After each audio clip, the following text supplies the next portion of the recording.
तर फरीदाबाद जयेश मोडींमध्ये जिच्याकडे मोठ्या प्रमाणात स्फोटकं सापडली त्या डॉक्टर शाहीनचं कानपूर कनेक्शन समोर आलंय। कानपूरमध्येच शाहूजी विद्यापीठात तिनं शिक्षण पूर्ण केलं, मात्र पुढे वैद्यकीय शिक्षण घेतल्यावर डॉक्टर शाहीनचे जयेशशी संबंध असल्याचं उघड झालं। शाहीनचे कानपूरमधले काही फोटो व्हायरल होत आहेत। शाहीन नेहमी सर्वसामान्य महिलेसारखीच राहायची, मात्र तिच्या महत्वाकांक्षा खूप मोठ्या होत्या असं तिचा घटस्फोटित पती म्हणतोय। शाहीनचा विवाह डॉक्टर जफर हयात नावाच्या नेत्ररोग तज्ज्ञाशी झाला होता। तिला 2 मुलंही आहेत। ती मुलं आता सज्ञान झाली आहेत। पालघर जिल्ह्यातील नगरपरिषद जिल्हा परिषद निवडणुकीमध्ये महाविकास आघाडीसोबत येण्याचा प्रस्ताव बहुजन विकास आघाडीला देण्यात आला असून त्यावर सकारात्मक चर्चा झाल्याचं हितेंद्र ठाकूर यांनी सांगितलं। पालघर जिल्ह्यातील नगरपरिषद जिल्हा परिषदमध्ये बहुजन विकास आघाडी छोट्या भावाच्या भूमिका निभावेल, मात्र वसई-विरार महापालिकेमध्ये बहुजन विकास आघाडी ही मोठा भाऊ असेल। वसई-विरार महापालिकेमध्ये सुद्धा महाविकास आघाडी आणि मनसेसोबत युतीची चर्चा सुरू असल्याचं हितेंद्र ठाकूर यांनी सांगितलं।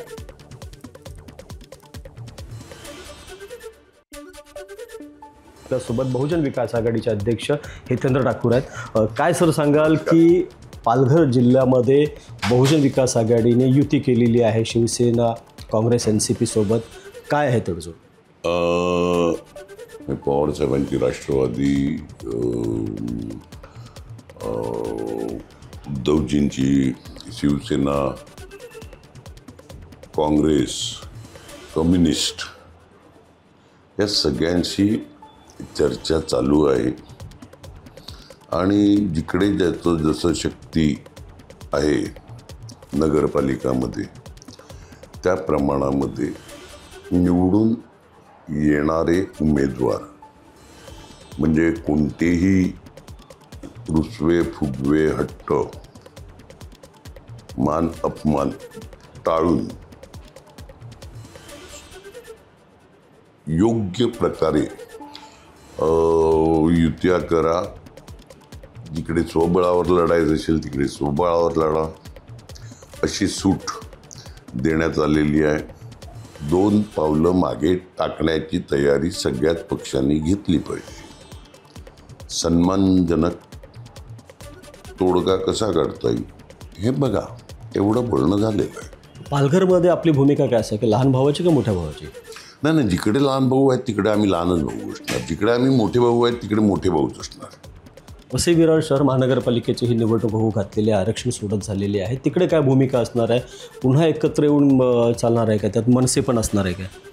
नाही, मला कोणाचीही एलर्जी नाही, BJPची पण कोणाचीही एलर्जी नाही। भाजपने युतीचा हात वाढवला तर सर्व जाती धर्माच्या लोकांना बरोबर घेऊन जाणाऱ्या कोणत्याही पक्षाशी युती करण्याला माझी काहीही हरकत नाही।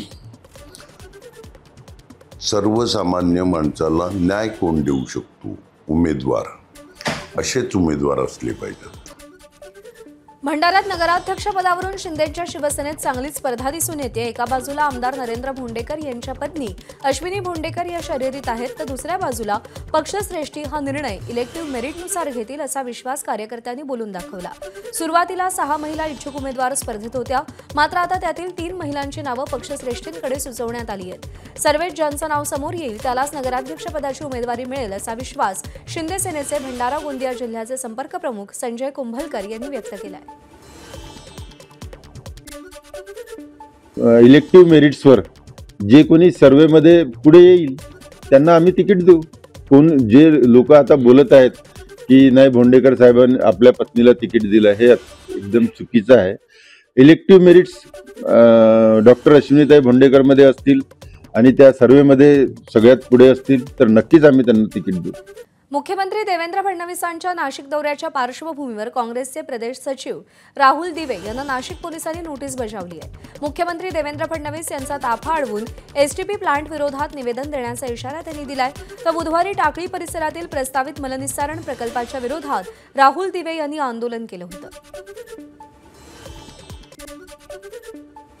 आमची मागणी होती का तुम्ही पाईपलाईनद्वारे तुम्ही मलनिस्सारण केंद्राला न्या, परंतु त्या ठेकेदाराला त्याच्यामध्ये पैसे जास्त लागू शकतात, त्याचे पैसे वाचवायचे, त्याचा ठेका कसा त्याला चांगला होईल असं करायचं असं महापालिकेचा घाट आहे। आमचा डायरेक्ट त्यांच्यावर विरोध आहे, त्यांच्यावर आरोप आहे आणि त्या ठेकेदाराचे खिसे भरायचे कुंभमेळ्याच्या नावाखाली आणि ह्या आमच्या पवित्र नंदिनी नदीचं पावित्र्याचा विटंबना करायची, याच्या विरोधात आम्ही रस्त्यावर उतरलेला आहे. आणि आम्ही भविष्यात जर हे काम थांबलं नाही तर हे आंदोलन आम्ही तीव्र स्वरूपाचं करू. सांगली जिल्ह्यातील साखर कारखान्यांनी ऊस दर जाहीर करण्यासाठी 12 नोव्हेंबरची मागितलेली मुदत संपली असून कारखानदारांनी जाहीर केलेला दर मान्य न झाल्यामुळे स्वाभिमानी शेतकरी संघटनेच्या पदाधिकाऱ्यांनी आजपासून ऊसतोड थांबवण्याचा इशारा दिलाय. ऊस दर जाहीर न करणाऱ्या कारखान्यांच्या गाड्या आजपासून अडवल्या जातील असा इशारा स्वाभिमानी शेतकरी संघटनेनं दिलाय.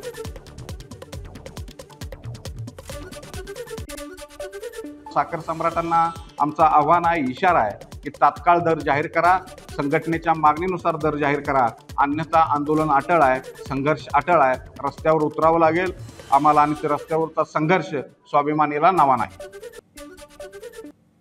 जुन्नरमधील कल्याणनगर महामार्गावरील ओतूर इथे बिबट्यानं दुचाकीवर झडप मारली.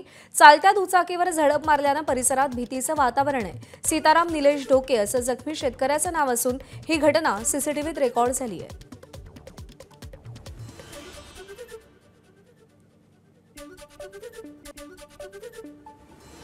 अहिल्यानगरमध्ये बिबट्याचे हल्ले काही थांबत नाहीयेत. खारेकर्जुने गावामध्ये बिबट्यानं एका चिमुकलीवर हल्ला केलाय. प्रियांका सुनील पवार असं चिमुकलीचं नाव असून बिबट्यानं मुलीवर हल्ला करत तिला उचलून नेल्याची धक्कादायक घटना घडली. संध्याकाळी 7च्या सुमारास ही घटना घडली. अद्याप या मुलीचा शोध लागलेला नाही. MIDC पोलीस आणि वनविभागाच्या अधिकाऱ्यांकडून मुलींचा शोध घेतला जातोय. उत्तर पुणे जिल्ह्यामध्ये सध्या बिबट्यांची चांगलीच दहशत आहे. बिबट्यांच्या भीतीमुळे तरुणांची लग्न जुळत नसल्याचं समोर आलंय. खेड, आंबेगाव, जुन्नर आणि शिरूर तालुक्यातील गावांमध्ये अनेक तरुणांची लग्न रखडली आहेत. बिबट्याच्या दहशतीमुळे सोयरीक जुळत नसल्याचं इथल्या ग्रामस्थांनी म्हटलंय. ABP माझा, उघडा डोळे बघा नीट.